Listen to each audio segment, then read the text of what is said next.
আসসালামু আলাইকুম প্রিয় এসএসসি এবং এইচএসসি পরীক্ষার্থীরা, সামনে কয়েকদিন পরই পরীক্ষা। এই মুহূর্তে পরীক্ষার চূড়ান্ত প্রস্তুতি চলছে, অর্থাৎ এখন আমরা যে যত দূর এগিয়ে রাখতে পারবো সে ফাইনাল পরীক্ষায় গিয়ে তত ভালো রেজাল্ট করতে পারবো। ইতিমধ্যে এসএসসি এবং এইচএসসি সকল সাবজেক্টের সকল গ্রুপের সাজেশন ইতিমধ্যে আমরা ইউটিউবে আপলোড করে দিয়েছি। প্রত্যেকটা সাজেশনেরই সুন্দর করে পিডিএফ রেডি করে আমরা যে 310 টাকার কোর্সে তোমাদেরকে যুক্ত করছি। হ্যাঁ, কোর্সের কথায় আসি, যারা এখনো আমাদের টার্গেট এ প্লাস কোর্সে যুক্ত হও নাই, খুবই দ্রুত যুক্ত হয়ে যাবে। কারণ কি, ওই একটা মাত্র কোর্সে যুক্ত হলে তুমি এসএসসি ব্যাচের স্টুডেন্ট হও বা এইচএসসি ব্যাচের স্টুডেন্ট হও, সেটা ম্যাটার করে না। দুইটা ব্যাচের শিক্ষার্থীদের জন্য সকল সাবজেক্টের সাজেশন সেখানে পিডিএফ আকারে থাকবে। বিগত 5 বছরের বোর্ডের এমসিকিউ থাকবে উত্তর সহ পিডিএফ আকারে। লিখিত অংশে শর্টকাট টেকনিক, গ্রামারের শর্টকাট টেকনিক, যারা এসএসসি পর্যায়ে আছে তাদের সংক্ষিপ্ত প্রশ্নের পিডিএফ দেওয়া থাকবে মূল বই অ্যানালাইসিস করে। যারা এইচএসসি পর্যায়ে আছে তাদের জ্ঞানমূলক গুরুত্বপূর্ণমূলক প্রশ্নের পিডিএফ দেওয়া থাকবে মূল বই অ্যানালাইসিস করে। অর্থাৎ একটা পরীক্ষায় বেস্ট রেজাল্ট করার জন্য যা যা প্রয়োজন সবকিছু ওই একটা মাত্র কোর্সে দেওয়া থাকবে। এই জন্য যারা কোর্সে এখনো যুক্ত হও নাই, উপরে যে নাম্বারটা দেওয়া আছে এই নাম্বারে 310 টাকা সেন্ড মানি করে এই নাম্বারেই হোয়াটসঅ্যাপে আমাকে জানাবে ভাই সেন্ড মানি করেছি, সাথে সাথে তোমাকে গ্রুপে যুক্ত করে নিব। তখন থেকে তোমার এই ক্লাস প্রস্তুতি শুরু হয়ে যাবে। আজকে আমার মনে হয় গ্রামারের সবচেয়ে ইম্পর্টেন্ট বিষয়টা নিয়ে আমরা আলোচনা করব, সেটা হচ্ছে রিঅ্যারেঞ্জ। পরীক্ষায় যদি কমন আসে তাহলে রিঅ্যারেঞ্জের টোটাল নাম্বার তোলা মানে হাতের তুড়ি এনি টাইম তুমি তুলতে পারবে, কারণ যদি কমন চলে আসে তাহলে রিঅ্যারেঞ্জ নিয়ে কোনো টেনশন নেই। আর যদি কমন না আসে বা বাই চান্স যদি একটা ভুল যায়, টোটাল রিঅ্যারেঞ্জগুলো এলোমেলো হয়ে যাবে, পরবর্তীতে নাম্বার পেতে হবে 0, সেটা এসএসসি পর্যায়ে হোক বা এইচএসসি পর্যায়ে হোক। আচ্ছা, আমি তোমাকে 50টা রিঅ্যারেঞ্জ দিলাম, তুমি 50টা রিঅ্যারেঞ্জ পড়লে তুমি কি গ্যারান্টি সহকারে কখনো বলতে পারবে যে এই 50টার ভিতর পরীক্ষায় একটা আসবে? কোনোদিনও গ্যারান্টি সহকারে বলতে পারবে না। 50টার জায়গায় 100টা পড়ে গেলেও যে এখান থেকে একটা আসবে এই গ্যারান্টি তোমাকে কেউ দিতে পারবে না। কিন্তু রিঅ্যারেঞ্জ করার নিয়ম বা রিঅ্যারেঞ্জ লেখার নিয়ম যদি শিখে যাও, সেক্ষেত্রে কি হবে, একটা রিঅ্যারেঞ্জও মুখস্থ করতে হবে না, একটাও পরিচিত হবে না। এই একটা মাত্র রিঅ্যারেঞ্জ দিয়ে শুধুমাত্র 100 না, পরবর্তী যদি 1000 রিঅ্যারেঞ্জও আসে তারপরে তুমি সুন্দর করে সমাধান করতে পারবে, এক চুল পরিমাণ ভুল হবে না। আজকে সেই টেকনিকটাই শিখিয়ে দিব, অর্থাৎ রিঅ্যারেঞ্জ করার বা লেখার শর্টকাট টেকনিক।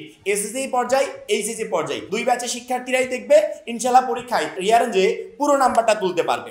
সাধারণত আমাদের পরীক্ষায় 3 টাইপের রিঅ্যারেঞ্জ এসে থাকে, মানে 3 টাইপ একসাথে আসবে না, 3 টাইপের ভিতরে যে কোনো এক টাইপের আসে। এক হচ্ছে ব্যক্তি জীবনী নিয়ে রিঅ্যারেঞ্জ, অর্থাৎ কোনো একটা লেখকের বা কোনো একটা গুরুত্বপূর্ণ ব্যক্তি, মনীষী হতে পারে বা আদার্স যে কেউ হতে পারে, ব্যক্তি কেন্দ্রিক, অর্থাৎ যে কোনো একজন ব্যক্তিকে কেন্দ্র করে কিছু লাইন আমাদেরকে এলোমেলো করে দিল, যেগুলো সুন্দর করে সাজিয়ে পরবর্তীতে একটা রিঅ্যারেঞ্জে আমাদেরকে কনভার্ট করতে হবে, অর্থাৎ 1 বাই 1 সুন্দর করে সাজাতে হবে।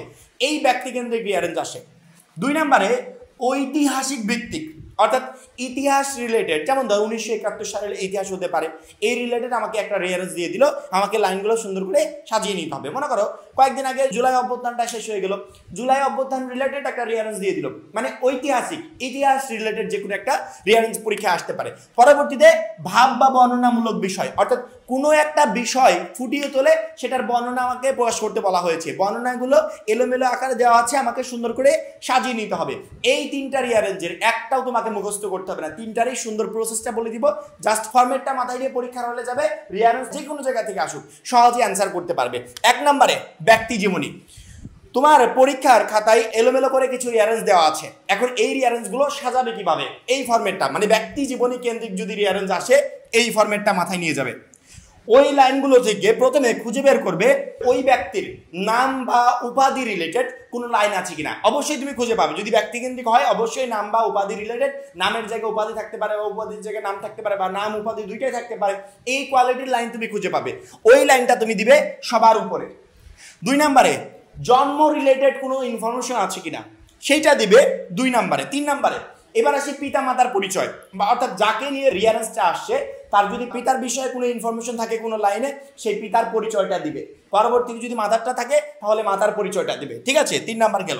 4 নম্বরে তার শৈশবকাল রিলেটেড কোনো যদি সেন্টেন্স থাকে ওইটা দিবে 4 নম্বরে। 5 নম্বর অর্জিত ডিগ্রি সমূহ, অর্থাৎ সে তার জীবনে পড়াশোনা কেমন করেছে, কত দূর করেছে, কি কি ডিগ্রি অর্জন করেছে, এই রিলেটেড লাইনটা দিবে 5 নম্বরে।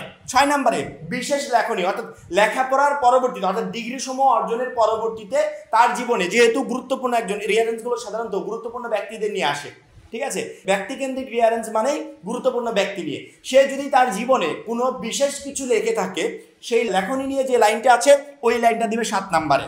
এবং এই লেখার জন্য বা এই লেখার বাইরে যে কোনো জায়গায় একাডেমিক কোনো কারণে বা যে কোনো কিছুর কারণে সে যদি তার জীবনে কোনো পুরস্কার পেয়ে থাকে, সেই পুরস্কার রিলেটেড লাইনটা খুঁজে বের করবে, পরবর্তীতে ওই লাইনটা দিয়ে দিবে। যদি থাকে দিবে, না থাকলে দেওয়ার দরকার নাই। পরবর্তীতে রোগে আক্রান্ত। সাধারণত আমরা প্রায় জায়গায় দেখি যে মহৎ কোনো ব্যক্তি থাকলে ওই শেষ বয়সে গিয়ে রোগে আক্রান্ত হয়েছে বা কোনো কারণে কোনো কিছু হয়ে মারা গেছে বা কোনো দুর্ঘটনায় মারা গেছে, এই রিলেটেড যে লাইনটা থাকবে ওই লাইনটা দিবে 9 নম্বরে। পরবর্তীতে মৃত্যু, অর্থাৎ সাধারণত রোগে আক্রান্তর পরপরই একজন মানুষ মৃত্যুবরণ করে বা অনেক স্ট্রাগল করার পর একজন মানুষ মৃত্যুবরণ করে, ওই মৃত্যুবরণ রিলেটেড যে লাইনটা থাকবে সেই লাইনটা এখানে দিবে। আমরা প্রায় সময় দেখি যে একটা ব্যক্তি মৃত্যুর পরে সে কোনো একটা সম্মাননায় ভূষিত হয়েছে বা কোনো একটা উপাধি পেয়েছে, কোনো একটা পুরস্কার পেয়েছে, এই রিলেটেড অনেক লাইন থাকে, একবার লাস্ট পর্যায়ে যদি সম্মান, অর্থাৎ সে কোনো একটা সম্মান পেয়েছে মৃত্যুর পরে, সেই লাইনটা যদি থাকে তাহলে ওইটা দিবে। বা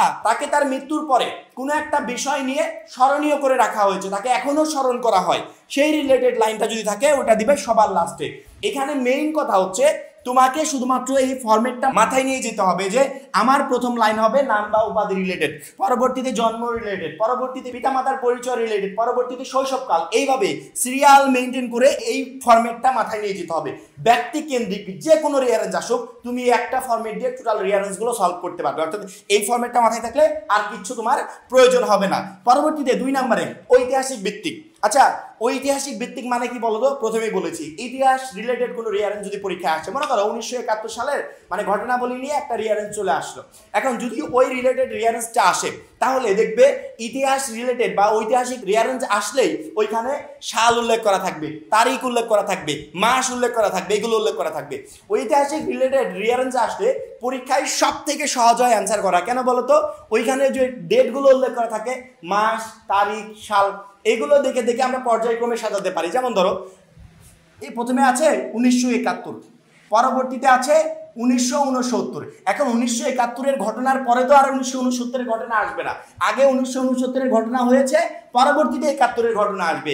অর্থাৎ ঐতিহাসিক রিলেটেড যে কোনো রিয়ারেঞ্জ আসলে আমরা পর্যায়ক্রমে 1 বাই 1 সুন্দর করে সাজিয়ে নিতে পারবো এবং এই কোয়ালিটির রিয়ারেঞ্জগুলো করা সব থেকে সহজ। সেক্ষেত্রে ঐতিহাসিক রিলেটেড রিয়ারেঞ্জের জন্য আলাদা করে কোনো কিছু দেওয়ার প্রয়োজন নাই, ওইগুলো সময় দেখে দেখে, সাল দেখে দেখে সুন্দর করে 1 বাই 1 তুমি সাজিয়ে নিবে, তাহলে ওইটা হয়ে যাবে।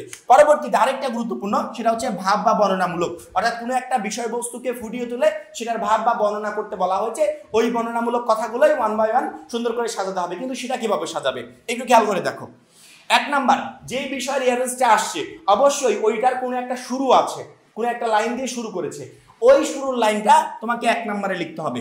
বিষয়ের সূচনা, যেই রিলেটেড বর্ণনাগুলো আসছে ওই বিষয়টা কিভাবে শুরু হলো, অর্থাৎ ওই বর্ণনাটা শুরু হলো কিভাবে, ওই লাইনটা খুঁজে বের করে 1 নম্বরে দিবে। যদি ওই বর্ণনা সূচনা সম্পর্কিত 2টা লাইন থাকে, 1 বাই 1 পর্যায়ক্রমে 2টা লাইন তুমি দিয়ে দিবে, একটার পরে 2টা। এখানে আমি 6টা দিয়েছি, তোমাদের শুধুমাত্র আমি স্ট্রাকচারটা শিখিয়ে দিচ্ছি যে কিসের পরে কি হবে, সেই লাইনগুলো খুঁজে বের করে পর্যায়ক্রমে একটার পর একটা বসিয়ে দিবে। 2 নম্বরে সংজ্ঞা বা ব্যাখ্যা, যে রিলেটেড অর্থাৎ ভাব বা বর্ণনা প্রকাশ করতে বলা হয়েছে, ওই রিলেটেড রিয়ারেঞ্জের যে টপিকে আসবে বর্ণনা করার জন্য, ওই টপিকের যদি কোনো সংজ্ঞা থাকে ওই সংজ্ঞাটা দিবে, যদি কোনো ব্যাখ্যা থাকে ওই ব্যাখ্যা দিবে। যদি সংজ্ঞা ব্যাখ্যা 2টাই থাকে তাহলে প্রথমে সংজ্ঞা দিবে, পরবর্তীতে ওইটার ব্যাখ্যা প্রকাশ করবে, ঠিক আছে। 3 নম্বরে ভালো দিকগুলো, অর্থাৎ যে রিলেটেড ভাব বা বর্ণনা প্রকাশ করতে হবে ওই রিয়ারেঞ্জের যে ভালো দিকগুলো আছে সেই ভালো দিকের লাইনগুলো খুঁজে বের করব।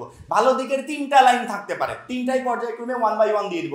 ভালো দিকের 2টা লাইন থাকতে পারে, পর্যায়ক্রমে 1 বাই 1 দিয়ে দিব। অর্থাৎ ভালো দিক রিলেটেড যে লাইনগুলো আছে সেই লাইনগুলো 3 নম্বরে দিব। পরবর্তীতে খারাপ দিক, খারাপ দিকের লাইনগুলো পরবর্তীতে দিব। এবার যে সমস্যা হয়েছে বা খারাপ দিকের কারণে যে প্রবলেমগুলো হতে পারে এই সমস্যার সমাধানের উপায় সম্পর্কিত দেখবে অবশ্যই সেখানে দেওয়া থাকবে। অর্থাৎ ভাব বা বর্ণনামূলক রিয়ারেঞ্জ আসলে এই লাইনগুলো বাধ্যতামূলক 100% ওই রিয়ারেঞ্জে থাকবে। প্রথমে সূচনা দিতে হবে, শুরুটা দিতে হবে, পরবর্তীতে সংজ্ঞা বা ব্যাখ্যা দিতে হবে, তার পরবর্তীতে ভালো দিকগুলো দিতে হবে, অর্থাৎ ভালো দিক রিলেটেড যে লাইনগুলো থাকবে। পরবর্তীতে খারাপ দিক রিলেটেড যে লাইনগুলো থাকবে সেগুলো দিতে হবে। পরবর্তীতে সমস্যা সমাধানের উপায় সম্পর্কিত যে লাইনগুলো থাকবে সেগুলো দিতে হবে। এবং লাস্টে সমাপ্তির ভাব বা মন্তব্য, অর্থাৎ সূচনা সম্পর্কিত যেমন লাইন থাকবে সেই সাথে সমাপ্তির ভাব বা মন্তব্য বিষয়েও লাইন থাকবে। এইভাবে সুন্দর করে যখনই তুমি রিয়ারেঞ্জগুলো সাজাবে, ভাব বা বর্ণনামূলক যে কোনো রিয়ারেঞ্জ আসুক, শিক্ষক 1 নাম্বারও কাটতে পারবে না, অর্থাৎ টোটাল রিয়ারেঞ্জগুলো তোমার সহজে সলভ হয়ে যাবে।